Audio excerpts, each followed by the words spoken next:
Since A Cyberpunk Ghost Story has recently been the highlight of several controversies, and as a result ended up in a much larger limelight than one would have guessed. I'm making this video to both talk about these controversies and to talk about the actual quality of the game itself. As a brief introduction to myself and my background, I exclusively have been streaming horror games for about 3 years now and have a wide range of knowledge and expertise, especially in Clock Tower-esque games, which this one has happened to be inspired by. Originally, Sense came out on August 25th in the year 2020 as a release by developers Suzaku Games as their debut game. As well, it was published by a company named Top Hat Studios, which until about 2020 mostly published anime visual novel games. On its initial release, Sense actually had mixed reviews, albeit this was mostly due to difficult and buggy game mechanics. Sense suffered similar issues to many other horror games, which happened to be confusing / obtuse solutions, which actually almost extended to pulling the game off of Steam due to its rough release. To the credit of Suzaku Games, they ended up patching these issues, and Sense would later go on to be mostly positive by its intended audience. Speaking of intended audience, originally Sense was marketed towards fans of Japanese horror games. Most particularly, the game itself says its influence comes from Clock Tower and Fatal Frame styled horror, which does show throughout the game. As well, throughout the entire process of the Kickstarter, the game's sexuality was fully up front, and nobody actually seemed to mind it at first. Sense would not see the bigger limelight until 2021, however, due to a Nintendo Switch announcement. On December 9th, it was announced that Sense would be receiving a Nintendo Switch eShop port that would be coming out in January, as well as a physical port. For most of December, there were virtually no issues, and most of the fanbase was already happy with the game's fixes on the Steam version, and were excited to see the new ports. It wasn't until around December 30th that problems would arise. On December 30th, a Twitter account named Nintendo Life, which is primarily dedicated to Nintendo news and releases, posted a tweet advertising Sense. Horror on the Switch has become more and more acceptable in the modern day, especially given a similar horror release named Yuppie Psycho, which is incredibly well received. However, when Nintendo Life made their tweet, it was immediately met with backlash. These are mostly comments mentioning the art style, which, to their credit, the art style is incredibly horny. It's hard to verify every claim out there, given there have been plenty of deleted tweets since, but here are a couple examples to show early that this isn't some weird plot for publicity. It should also be noted that much of the disdain for this game happened due to the Switch announcement and accusations that Sense was an adult-only game, given the game's aesthetics. As a result of this, Top Hat Studios made this announcement on their Twitter and were met with overwhelming support. It should be mentioned, this support is a bit disingenuous. Top Hat Studios essentially became a standing point for several different branches of online sex, where their main goal was to quote-unquote stick it to the SJW types. Realistically, most of these people don't at all actually care about Sense, but what it ends up standing for them, which, in this case, would be a developer standing against the SJW crowd. This is incredibly obvious when plenty of the positive reviews on the game barely have any playtime and outright say exactly this, as you can see here. Basically, the best way to sum up this controversy is that a dedicated horror base came under fire by a small minority of agitators who didn't like the game's sexual design. As a result, Top Hat Studios' defending of Sense led to a massive increase in support from edgier / Gamergate audiences that wouldn't have originally existed. Since this game effectively blew up, though, the question comes up: is it actually good? Sense as a game plays as a 2.5D side-scrolling horror game. Plot-wise, you play as Mei, who is on her way to a late-night date in a sketchy part of Neo-Hong Kong. Time-wise, we're in the year 2080, and the game has a hard focus on cyberpunk and anime aesthetics, plus a couple other core features. Up front, it's apparent that the game design is incredibly horny, given the first cast of characters you meet quite literally have their ass on display. I mean, just look at this! It's great, ain't it? Anyway, we continue on with Mei, who, as we walk to the bar, tells us about the game's world. Pretty much how there's a big bad corporation that owns most of the city, how she's nervous about her date with the chick she's into, and a bunch of other world-building exposition like how she's a weeb. This happens until we bump into someone and lose our ID under a car. My first complaint game-wise is, God, just looking at this, how can she not just bend down and grab it? I know the game mentions that the car is above it, but with the way the game looks and the location of the ID, she can easily grab the ID if she just bent down. I suppose she isn't able to because she doesn't want to dirty herself for the date, but reading the ID in the menu actually mentions this doubles as both her credit card and her ID, and you can be arrested for not having the ID. Either way, this is probably me complaining, but the fact of the matter is, the entire game hinges on this fact. Because May's shoulder boulders are too big for her to bend down, she ends up going to this guy named Tweaker to move his car. He agrees to do so if we burn his spiritual papers, which in turn end up haunting May with a cyber ghost. We are finally allowed into the bar after we help out Tweaker, and god, this is the horniest location this game will have. You literally have a virtual stripper on full display, although it's slightly censored, covering more than half the screen while you're talking to the patrons. To the game's credit, it mostly doesn't get any hornier than this. Anyway, we can continue on into the bar and talk to the bartender about meeting our date, which really is just an excuse to get us started on the core of the game. So oddly enough, I figured this game would be a blend of cyberpunk and horror, but apparently the cyberpunk actually takes a massive backseat. To the game's credit, while I have been ragging on it a bit so far, I actually really enjoyed the backgrounds and character aesthetics. I think the city backgrounds are vibrant and colorful, and the character designs are endearing, even though they are incredibly horny. Albeit, horny design is plenty prevalent in other games people love, like Nier Automata and Metal Gear Solid having Quiet, so I don't actually mind it myself, since if you don't like it, you can just not buy the game, right? The problem, though, is that you pretty much don't get the cyberpunk design outside of minor drips. I blame myself for not deeply reading the premise, but apparently the game isn't so much about the cyberpunk as it is about investigating the ghost stories of the occupants of a 1980s-style apartment building that the bar you ended up going on for the date was based on. While I don't totally hate the apartment setting, goddamn, one of the game's strengths was the world. Hell, you don't even get most of the front-loaded exposition they gave you as a main point of the game, and everything really just boils down to what happens in the apartments. Now that we've gone to the apartments, though, the gameplay starts to set in. For the length of this game, it took me roughly about 7 hours, albeit the first hour of me playing was laughing about the massive titties in the game. The level breakdown is actually similar to levels in the apartment itself. You start on the bottom floor and make your way to the big bad up on the top floor. For the major 3 things I like to focus on in this video, we'll have mechanics, encounters, and story, since I feel these are the 3 most significant factors that affect this game.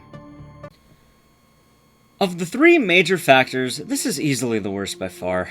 For starters, the game's animations are akin to something to come out of Newgrounds animations. I mean early Newgrounds animations, by the way. The worst being the run cycle, which I'm assuming she's running so forward because May's mounds are acting as an anchor. Another funny instance is dodging or victories felt like the equivalent of slightly crouching down and was really unrewarding when you'd win. Personally, I'm not going to hold this too against the devs, because admittedly this is both an indie project and apparently their first ever release, according to what I can find on Steam and Twitter.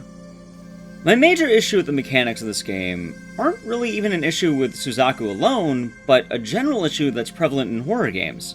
The only reason I'm complaining in regards to Sense, though, is because Sense is arguably the worst I've seen of this problem. The problem at hand is that sometimes when you play a horror game, the game won't let you proceed or get something even though we know the answer because our character hasn't figured it out yet. There are several points in the game where I told myself, yeah, I'm gonna need that pen, or I should probably take this milk crate, and the game would even highlight the item's text, signifying the importance of the item. However, until you talk to the other end of the puzzle, you couldn't actually get the item. Right in the beginning of the game, we can see there's a pen underneath the couch, and it'll likely be usable. However, May will just mention, oh, a pen. If you then investigate a potential item to grab the pen, it'll say, oh, a wire, that'd be useful. And once we see there's a desk that can be unlocked by the pen, we are finally able to get the dialogue, or prompt, that says we can actually pick up the pen. However, this required the wire, which is also locked behind the desk observation. This is even worse when there's a portion of the game where you need to gather money, and it's painfully obvious you're going to need the money, but you can't grab it until you talk to the soda machine you're buying from, and the game is just filled with things like this. Sure, you can argue I'm just whining about this, but it's incredibly prevalent in the game, and when you go from floor 6 all the way back down to floor 1, which requires essentially maximum distance across every floor to get back to, it'll start becoming apparent that this was likely to pad out the runtime of the game. As well, other games won't allow you to use an item very often, but even in those other games that share this issue like Clock Tower, you can still grab the item itself, even if you won't be able to use it until you know how, kind of like how in the original Clock Tower, you can't use the staff until you learn it, but you can still grab the staff. For the actual puzzles, however, I actually really like them when I wasn't oddly railroaded. They're straightforward and pretty creative, except for one where I had to brute force it just because I didn't really know what they wanted me to do.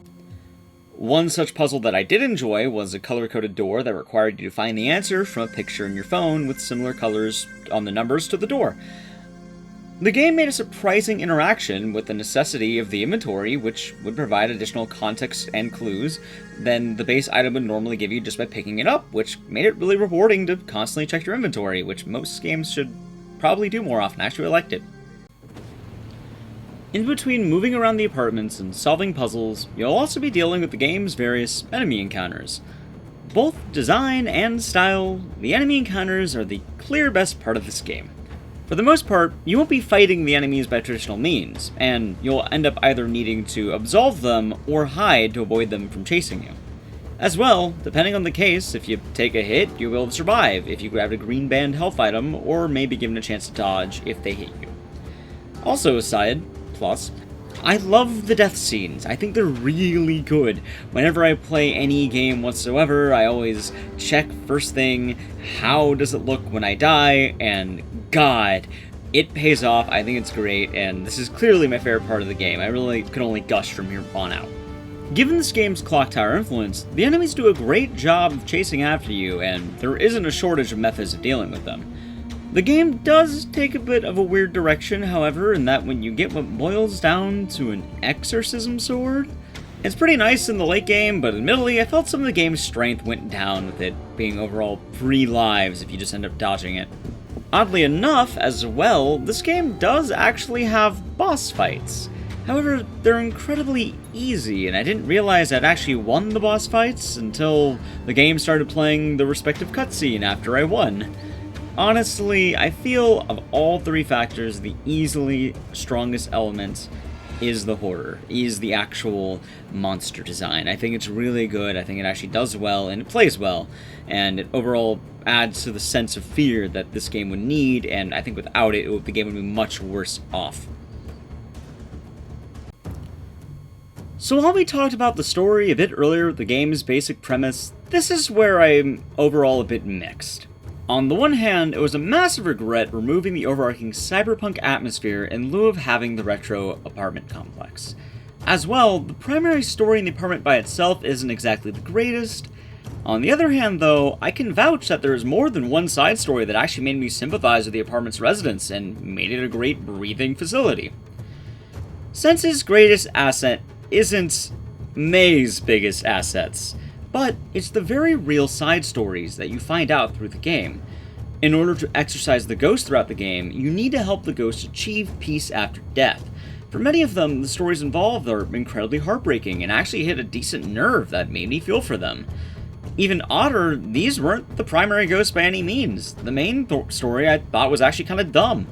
It was these side stories that you would get through the world's notes and interactions between the ghosts themselves that truly made me like the game's story and made me feel for the residents of the apartments. Spoilers ahead. The primary story of this game is that you were catfished and your date, instead of being another hot chick, was a ghost who knew May had ghost powers and wanted to either steal your soul or have May free the ghost. Honestly, it was kind of dumb and really ham-fisted near the end. I mostly just remember reading literal essays about Chinese mafia infighting, but the daughter of the head mafia guy was actually a ghost and they tried to exorcise her.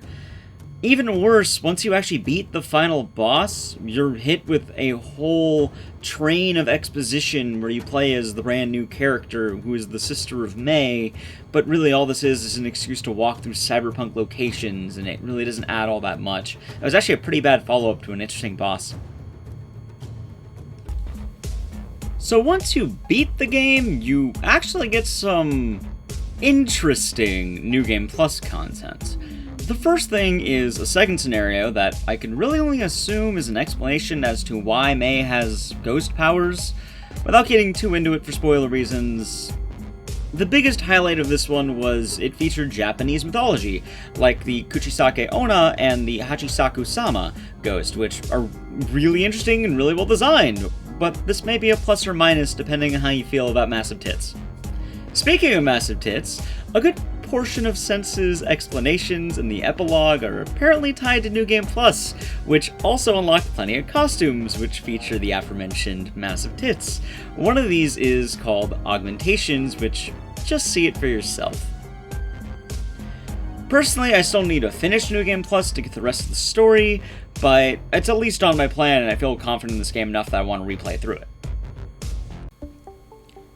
So Sense is a game that became clouded by controversy. At its core, I believe Sense is a decent horror game. On my end, I like and have played the whole array of good and bad horror games. Sense is by no means absolute trash, and has a lot more going for it than a couple of big points. However, in good faith, I can't say that most people who have been positively reviewing it actually care about this, nor would I recommend Sense as someone's first horror game. I firmly believe that Sense is at the very least worth a look at if you enjoy indie horror games, especially given it'll likely be on sale at some point. Just do understand there are plenty of annoying and frustrating game mechanics, but even then, they're easily understandable once you adjust to them. Overall, I would say personally Sense is a solid 7 out of 10. If you don't like the game's girls, I'd probably drop it down to a 5 out of 10, but admittedly, that's artistic preference at that point. I ended up buying this game back in November because I like anime aesthetics and I like Clock Tower games, and Sense did what it said it would do. It gave me both of those things. Sense is a game that overall blew up to greater heights at the face of controversy, and I think the game itself is worth more than the soapbox people have thrust upon it, especially since most of the people ranting and raving about this game haven't even played it. So give it a shot if you think this is something that would interest you. I hope you enjoyed the video. I play a lot of horror games, and this is my first real dive in a more traditional review, but Sense just made sense to give a review to, since there's a clear void of unbiased viewpoints. If you liked it, feel free to click the like button below, and leave a comment on other games you might like a similar video to. If you've come to complain, feel free to comment too, since it helps anyway. Have a good one!